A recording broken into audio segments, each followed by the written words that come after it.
La Banque centrale européenne inonde le continent de liquidités. C'est sa politique de quantitative easing, c'est-à-dire de rachat de titres de la dette publique. Cet argent pourrait nourrir une forte expansion du crédit dans les pays de la zone. Faut-il craindre qu'un trop-plein de finances prépare une prochaine crise financière? Regardons les chiffres. Depuis son pic de début 2015, le total des crédits distribués aux particuliers, aux entreprises et aux États est passé de l'équivalent de 280 à 260% du PIB de la zone euro. La tendance est clairement orientée à la baisse. C'est vrai pour tous les pays, sauf un, la France, où le ratio ne cesse de progresser et se situe autour de 330% du PIB.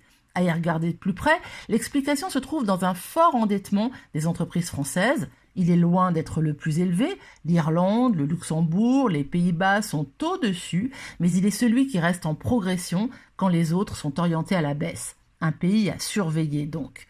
Mais la dynamique des niveaux d'endettement ne nous fournit qu'une information partielle sur la question qui nous intéresse. Y a-t-il au fond, oui ou non, trop de crédit en Europe au point de nourrir une multiplication de stratégies très risquées en cas de rendement? La Banque des règlements internationaux, la Banque centrale des banques centrales tente de répondre à la question. Elle calcule pour chacun des pays l'écart entre la croissance actuelle des crédits et la tendance de long terme. Plus l'écart positif est important, plus il y a de chances que l'économie considérée soit prise dans un excès de crédit spéculatif.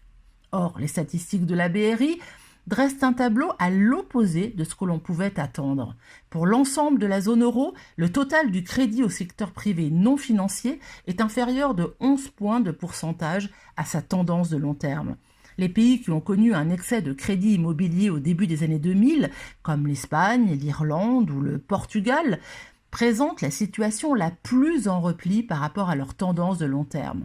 Les autres pays de la zone euro affichent également un niveau de crédit inférieur. Seuls 2 pays montrent un écart positif, l'Allemagne et la France, mais il est faible.